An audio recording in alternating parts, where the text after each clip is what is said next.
Okay, now how you treat cravings, again, you got to see, well, where's the cravings coming from? Often, candida is a culprit. Now, in terms of, there's a mode for candida, and there's two different ways of doing it. One is taking the nutrition finger, halfway between the priority mode and the nutrition, it looks like that, if you can see it. And I'm going to see if that shows. If it does, it doesn't on her. Now I also have the candida vials. I don't have one handy, but I take the candida vial out of my biochemical test kit and I'll check ileocecal valve. It often affects that, or large intestine, areas of there, small intestine. It can really, it's a systemic thing that the candida overgrowth eats your, basically consumes all your sugar, makes you have low blood sugar, and then you crave sugar. So that's one cause of cravings. So you want to, if that's the case, clean up the candida. And we have a whole class on candida where, you know, there's dietary factors. And one thing that's good for candida, caprin is caprylic acid. That's a product, again, from biotics. Also, zinc is good for that, for candida. So if candida is causing the cravings, you clear that up through diet, supplementation, and always balancing. Whenever you're working, see, that's the thing with nutritionists. They just say, oh, all we have to do is diet and nutrition, which is tremendous, and that's fabulous. But what about the other factors that the person needs? Maybe there's switching on acupressure points where the energy comes in. Maybe it's balancing chakras. Maybe it's clearing emotional stress, because that is a huge factor in many people, one of the biggest.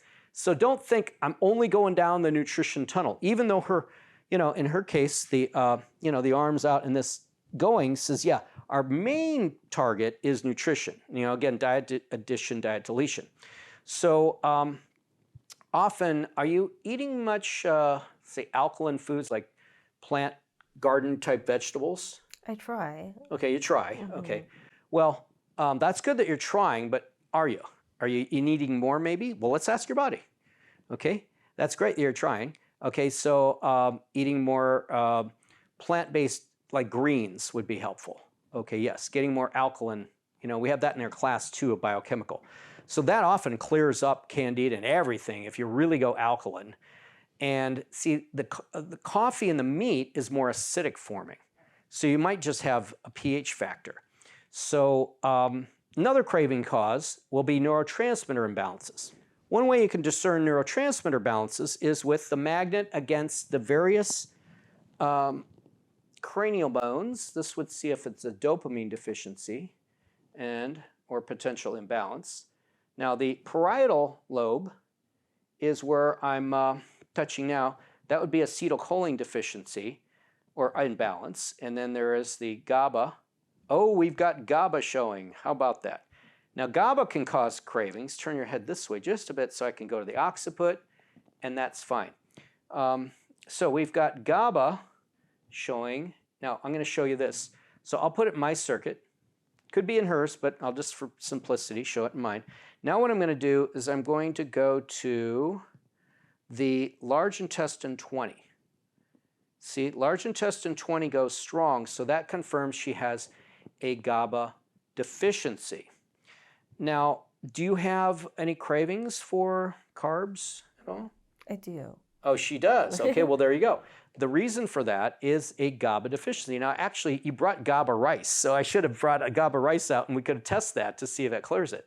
But certain foods, and if there's a whole thing in the biochemical course where you go to that, those classes on the neurotransmitters, and there's foods to eat as well as foods to avoid. And then there's certain heavy metals that could be a factor. There's a whole bunch on that. But just be aware that often cravings are caused by candida and could be by parasites. She didn't show that. But neurotransmitter imbalances, very common. And blood sugar imbalances. Just to remind you, there's a quick test. If she touches her spleen 21, it tells if there's a blood chemistry imbalance. She's strong, okay? But if that would be a factor, that could be like a potentially low blood sugar. Okay, so hopefully that answered your question, Ulrika.